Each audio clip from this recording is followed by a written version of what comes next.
My name is Landon Huber, and I'm an illustrator, a musician, and a comic book artist.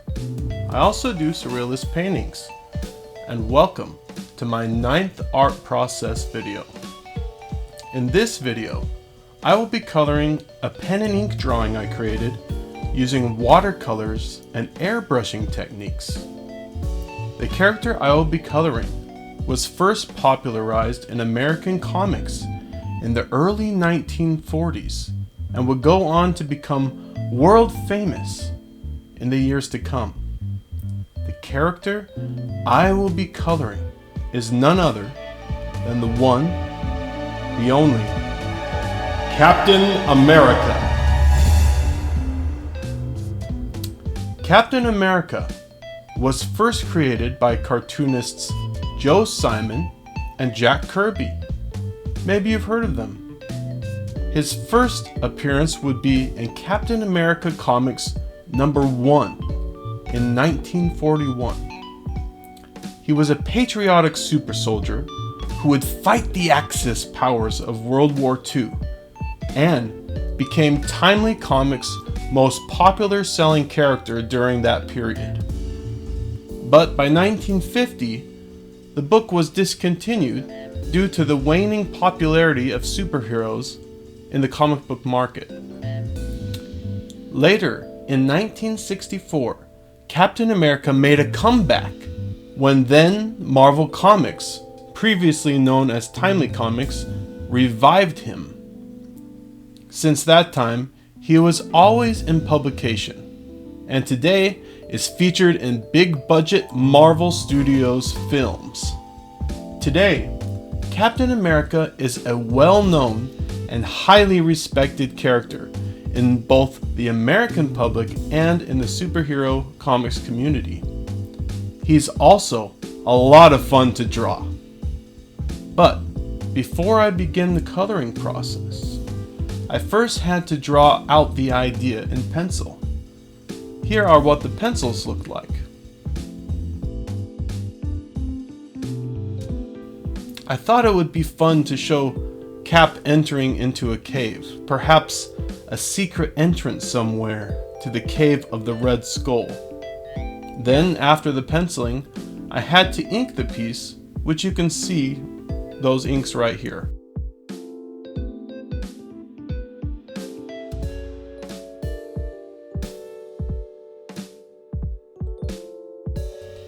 And now, the picture is ready for the coloring process. Thanks for joining me today, and I hope you enjoy watching. Alrighty, now let the fun begin. Let's start coloring this bad boy.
So it's probably worth mentioning that using a masking fluid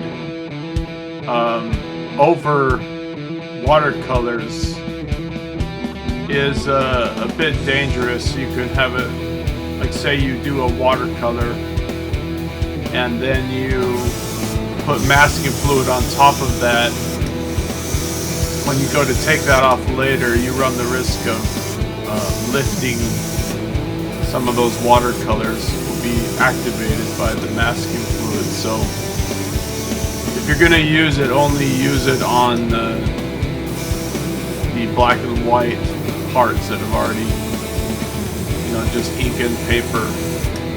And also I'd suggest using what's called liquid frisket. It's a blue masking fluid because the adhesion on it is less abusive to the paper. And you can use something called the frisket, which is basically like a sticky clear paper, to accomplish what I've been doing here with the masking, but I didn't have that, so I just improvised using some scrap paper that I had and tape, masking tape. Now, any adhesion, any adhesives that you use, like tape or frisket, sticky stuff that you want to put on your paper, you need to first basically take a piece of clothing and try to get as much of that adhesive off of the tape as possible before applying it on the top of your paper. And you can do that by basically just tapping the tape onto the clothing. And also when removing the tape later, you can also help by using a blow dryer to help melt the glue in there. And this is all just important methods so that you don't damage your paper.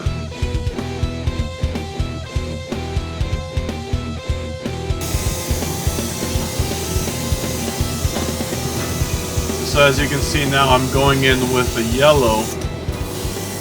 This yellow light will be coming from the outside and kind of just illuminating that entrance to the cave part.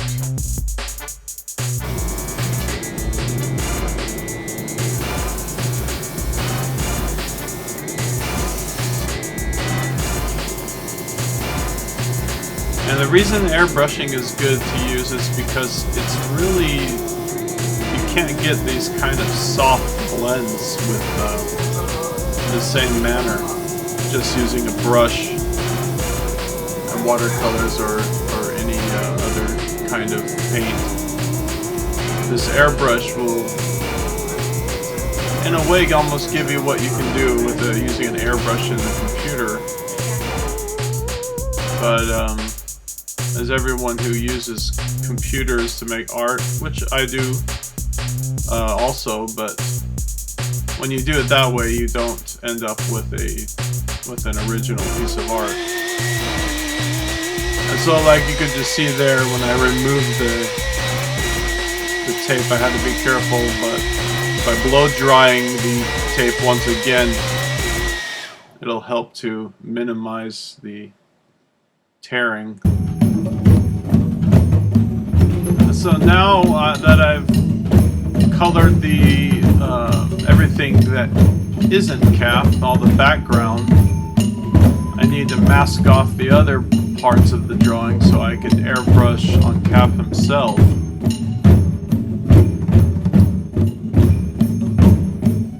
And again, I'm doing that with just by taping. And all this tape I first patted on clothing to make sure it wasn't going to rip already colored pieces of art when I lifted it up later. But on these parts I'm going with the liquid frisket, because when I airbrush this, I'm only going to be airbrushing the blue.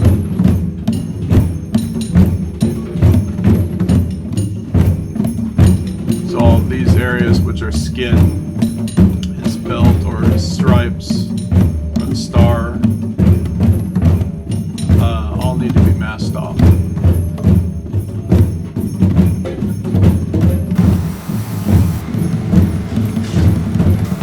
And now I know that I'm not going to be making everything blue, because I'm keeping in mind that I want the edges to keep the white there, because I'm going to come in later and hit those with a yellowish color to indicate the light coming from behind him once again.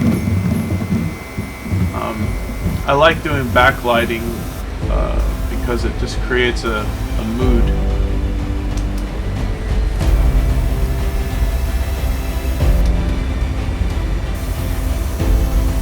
So as I'm airbrushing this blue, keep trying to keep it soft and also leaving the edges white, because I know I'm going to come in with a yellow, which is what I'm doing here.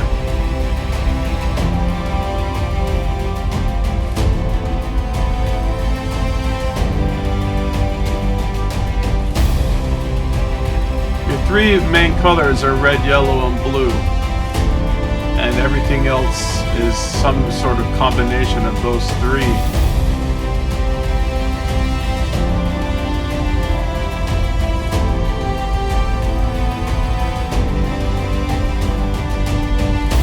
So all this yellow is basically indicating the light coming from behind. And to knock it down a bit, I'm now going in with a reddish hue. And you do have to be careful, because this I realized was going to gray out certain parts. And a little bit of that is good to kill some of the chroma in certain areas, but there were other areas where I wanted to up the chroma, and I went back in after the fact with a gouache to up the blue on parts of Cap himself, and more or less hand painted it with a opaque gouache.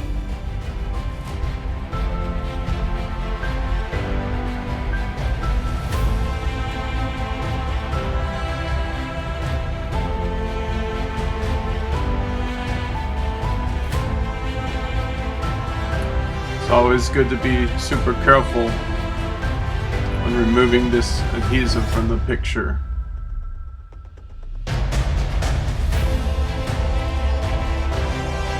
And right there, I'm just getting rid of the liquid frisket I had previously applied using this big eraser to help me out.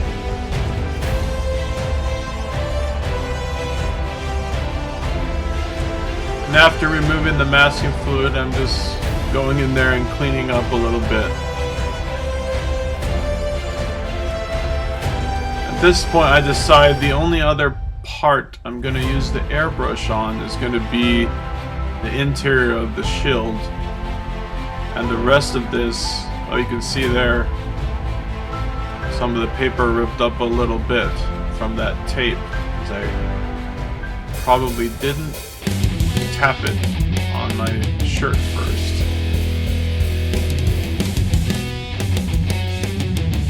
I was able to repair that with some gouache and color though. Gouache is the handyman's helper.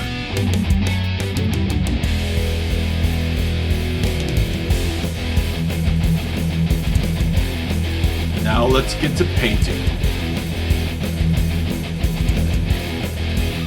Going in there and hitting all the red areas first.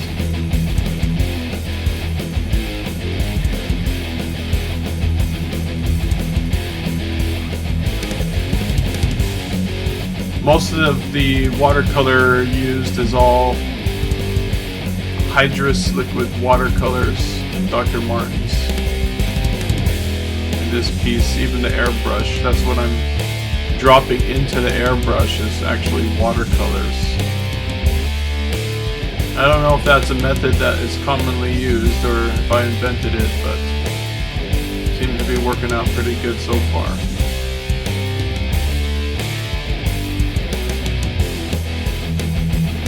You can see I'm leaving certain areas once again. I'm not just coloring it flat red, I'm leaving these little highlights and then going in with a wash of red, which then later I'll go in again and hit with a little bit of yellow.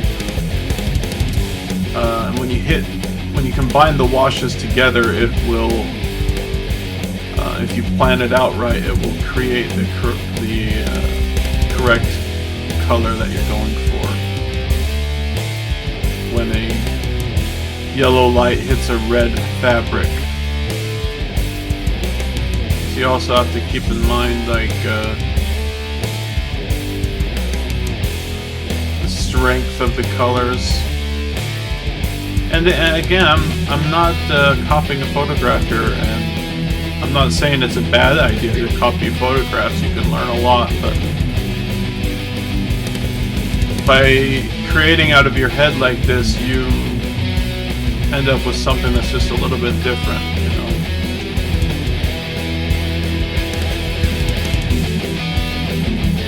In a way, you're not going for just total reality. You're actually just using your imagination, and you can do things a little bit differently than reality. But by implementing some of the rules of reality, specifically in how light and shadow works and color, that'll help you to achieve a sense of reality, even in a scene which is totally out of your imagination.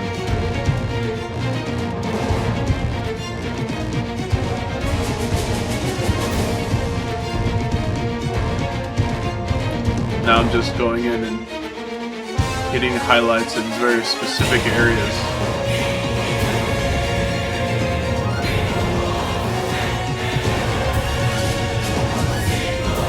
Here I'm upping the chroma with the gouache paint, as I was mentioning earlier.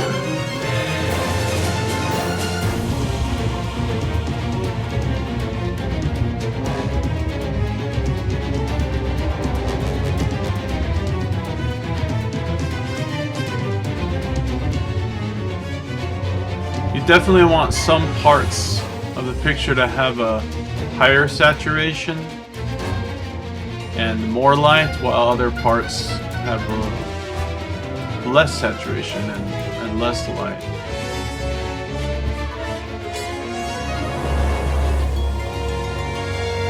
All these things are things that lead the eye around your picture.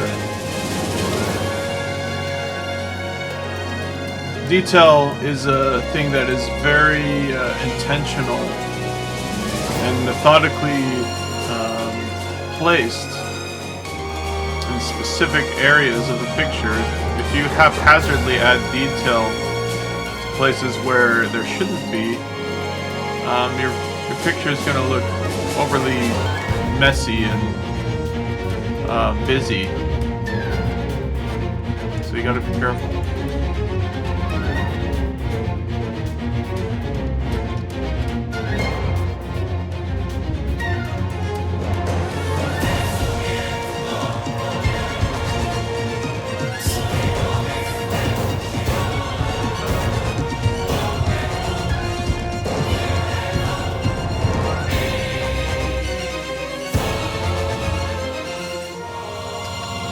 So how I'm deciding on this shadow color, this cast shadow that's being cast on the rocky floor by Cap, is because when you have a warm light, you're going to have cooler shadows and vice versa. But the interior of the cave is red, so you have to mix in some red with the blue, so it's going to create a purplish hue. So now I'm going around to all the areas, just using my intuition where I feel it needs a little bit of shadow. And then I decide to go ahead and airbrush the interior of that shield using a bluish tone at first. And as you can see, I'm just using some tracing paper there actually. I just did that by put the tracing paper on there, trace out where I want to cut, and then I have to cut it, put it back, and carefully tape around edges. And you may say, well, man, that's a lot of work you have to do to just cut around things, but you're going to do the same thing if you're working digitally, and also you end up actually saving time in the painting because airbrushing itself is actually quite fast. You don't have to fudge around trying to get smooth blends because the airbrush is kind of doing that work for you.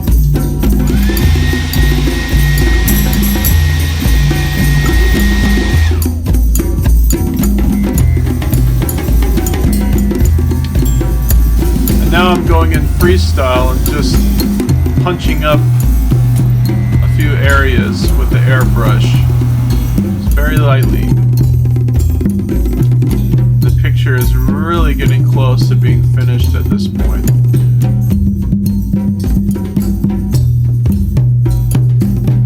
And some decisions you just make, you think about it, you go through the variations in your mind of color, and then you decide on which one you think will be best using your intuition. Right here I'm adding in white smoke.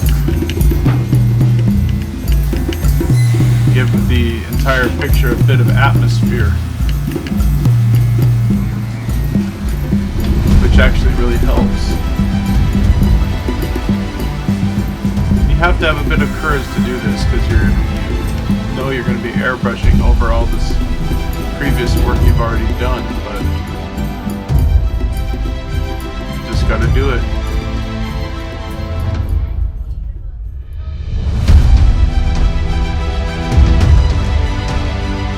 Very carefully fixing final details.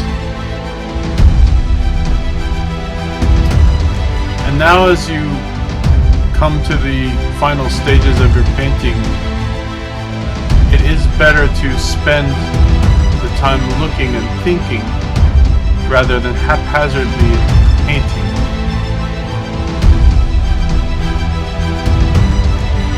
If you're going backwards, that's a bad thing. Sometimes less is more. Because being an artist is really about making decisions, deciding what to leave in and what to leave out. But the feeling when you're finished is truly indescribable.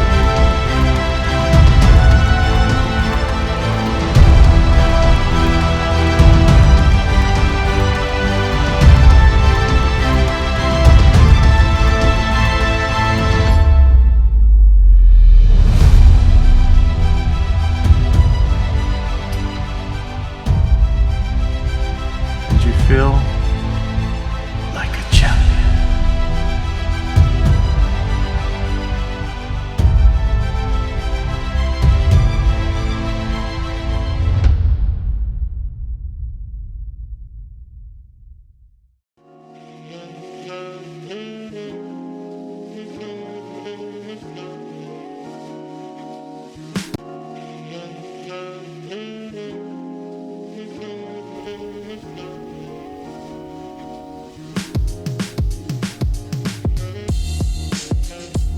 Now, it's finally finished.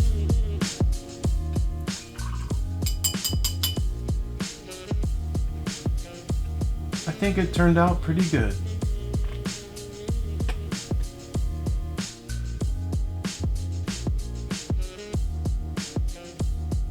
He looks like he's ready to go in there and give the old Red Skull a piece of his mind.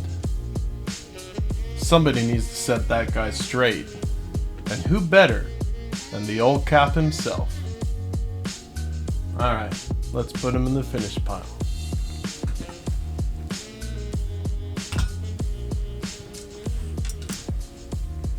After I finish a watercolor piece, it's always a good idea to spray a varnish on it to help preserve the piece over time. Watercolors can have a bit of a tendency to fade anyway. Also, because the colors are rehydratable, a few splashes of water on one of these after the fact could possibly destroy your picture. So it's always best to spray the varnish to minimize these problems as much as possible. Well, I hope you enjoyed watching the coloring process of me creating this piece of artwork of Captain America. I really love drawing Captain America. And to me, nothing really beats the way he looks in his classic costume. And a million thanks to the original creators, Joe Simon and Jack Kirby, for giving life to this amazing character. So cool. Well, I guess that about wraps it up, folks. Let me know in the comments below what you guys thought of the video. Also, for more information about me, for links to my online stores or portfolios, or if you'd like a commission from me, please see the description below. Or you can also check the links section of this YouTube channel. Alrighty, just one last word. Remember, always remember to be good and to be creative. See you next time, guys.